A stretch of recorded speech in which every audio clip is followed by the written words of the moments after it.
Hey, this is Kevin Carr, CEO of Pro to CEO. Today I want to talk to you about how to build now your logo and your name for your business. Literally, before I could even build the logo and build a name, I had to figure out what my mission was, my values, my vision, and then what was I going to be my niche, my thing that really would get people kind of to look at us. So I began to toy around with that, and it took me years to figure out. It took me 3 years before I could even launch anything.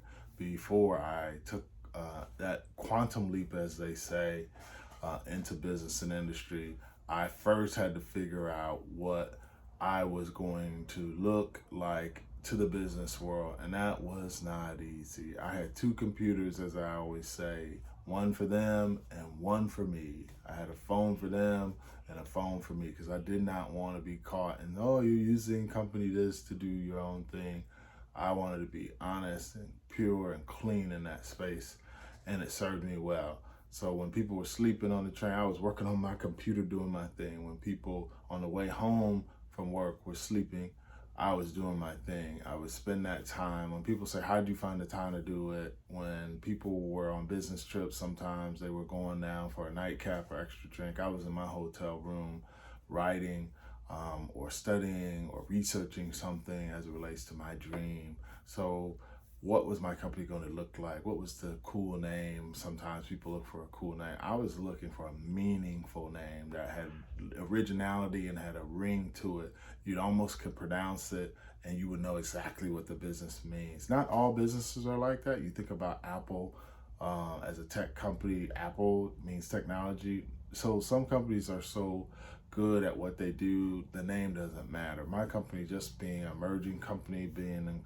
company now 7 years, we started out trying to do something unique and different that really wasn't defined. We wanted to be known for something that was really unique in the space of redefining what, when people needed to make moves, what skill did they need to transition well. And I was coming out of a community where in sports and entertainment, I had been a long time professional, going from colleges, two major colleges where I experienced high level success, winning between three different championships at two universities, and then being plucked from the colleges to be drafted, as I say, to the NBA Development League, which is now the NBA G League.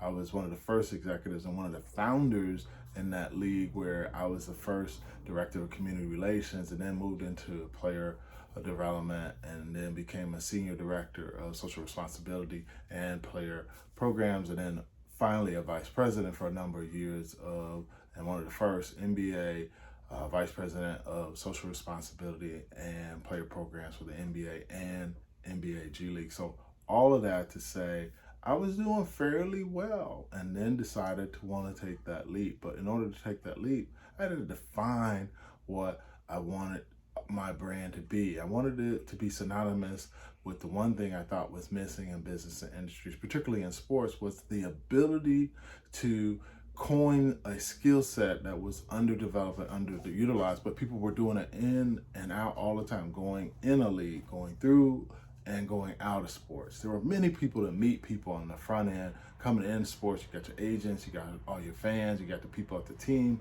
and as you're going through, you still got that. But on the way out, it becomes less and less and less. And I wanted to figure out what that transition was for athletes. Why couldn't they do what was next in their career with as big of success? I really wanted to capture that. So it became my life's mission to say, when athletes leave, they shouldn't be known to go down. Their brand should be strong. They just finished working and doing stuff for a mega brand like an NBA, and then they have been in markets, not just one team. These days, they're transitioning to multiple teams over multiple years if they're lucky to play that long. And they've got brand equity in all these markets. They have access equity. They have exposure equity. They have equity in terms of influencers. They have equity in terms of social responsibility. People look at them and look up to them. They can really do a lot. I said, there's a lot on the table. If they transition well and transition into something else with that high level energy that they use in sport, they should be successful. But it wasn't happening. You were hearing stories of athletes losing 200 million while they were playing, 100 plus million. After 5 years, that deadly statistics of a football player, a basketball player, half of them being broke and now being depressed and having mental health issues, physical health issues, not having a place to live, can't go back and finish their education. All these things were just really bothersome. So I wanted to figure out, what's that niche in my transition business that I could build that would allow people to really identify with it and really want to be connected to it. So I started to define that our business, our niche was going to be transition. And I say affectionately, transition is the mission. That's what we're about. And that was my niche. So how could I build a brand that would allow me to do that? So I began to think about what would allow our brand, and this is the lesson for you, what allows your brand to create separation from any other brand? It's unique to you. I had been a real big believer in transition because all my life, I grew up single parent, and my mom made lots of moves because it was hard for her to raise 4 kids by herself. So you'll hear me in Who is Kevin Carr video, part 1 and 2, I talk about transition. And then I have another video that says, in terms of the number one skill you need, the ability to transition. I wanted to put that in a brand that would show elevation and would be positive as it rolled off your tongue, that it would signify using some of the new ways in which people were branding, using letters and numbers, alphanumeric brands in like the car companies. I was trying to figure out all kinds of ways. I have been studying so much using Google, and all of it's free, y'all. Like, it's right out there. And people say, how do you do that? Man, almost all of it is right out there. People have put little smidgets of here and stuff out there for you to do that. So it is really, and to me, it's just all about will and desire. So I decided to really take in how I was going to create this image and look for my business. And for me, I said, how can my business be perceived as smart and intelligent? And I said I was going to go in using the niche of transition. So I began to tinker with it. I got on Google, got on Bing, and started looking for things that would make our brand look smart, make it look sleek, make it look athletic, make it look strategic, all these things that I wanted it to be. So then I began to go to work, and this is what I found. So back here, what you see or don't see is this oval and this horse. And if you have a big screen, blow it up because I want you to see that. And in that is one of the most powerful pieces in human society that signifies strength and signifies intelligence. It is a chess piece called the knight. And in that, the knight is like a horse, and it looks very strong and athletic and stealthy. And I have been coming out of sports, and I wanted the athletes and the organizations I work with to know that we were synonymous, like the stallions, or synonymous to the thoroughbreds, or synonymous to the strength and skill of a knight on a chessboard. And to me, I began to break it down, and then I started looking at how many logos are out there, and this is what you need to do. The lesson is, go out and look. If you come up with an idea, go out and look first, because if you don't, somebody will say you took their ideal, and then they'll try to sue you for infringement. I don't want that to happen to you. So begin to do that. Then we worked on looking at how do we make it look smart. So we encompassed it in an oval because I hadn't seen that out there on the web, and I began to work on that, and then began to have strategy as a part of our method, because I wanted to be strategic in our brand. And using a chess piece means you have to think ahead 2, 3, 4 steps.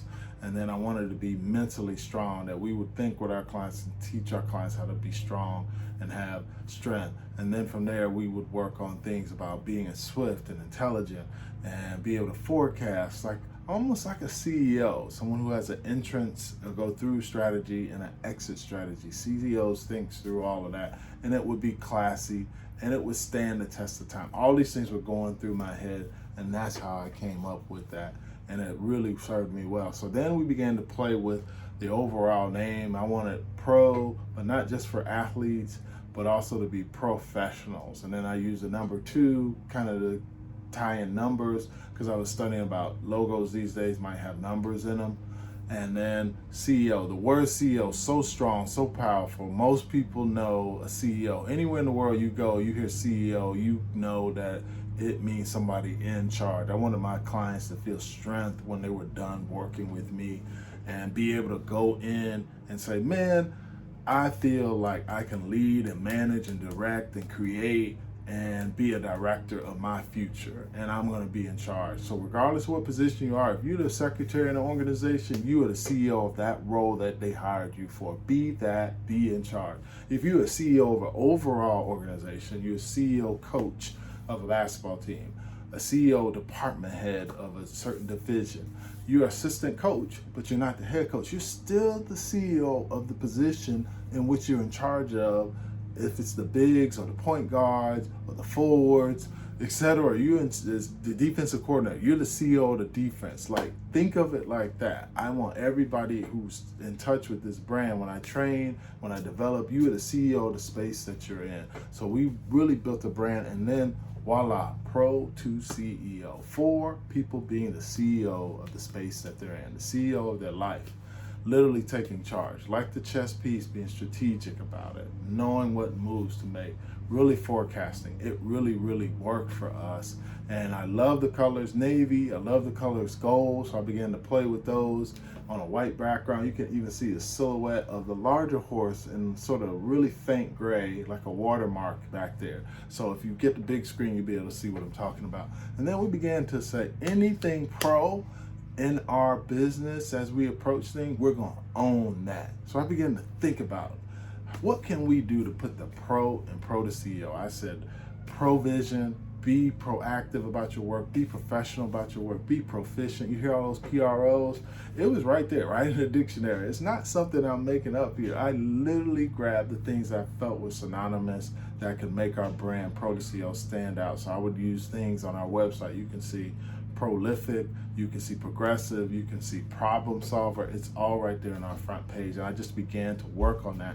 And not just that, but I began to work on images. But I'm telling you, the brand position allowed me to work on this and really think about how to be successful with it by just going with a very simple name. So I just want you to work on that for now. Don't get over the top. Keep it clean, keep it professional, keep it where you don't have to worry about all kinds of things. Later on, I'll show you more details, but just stay with simple, clean, and you will do well. That is it. This is Kevin Carr, CEO of Pro to CEO. If you continue to do these small touches and things, you will be able to build a brand that will be lasting and sustaining, and people will come looking for it. That is my tip. Take care, ladies and gentlemen. Have a good day. Talk to you next time.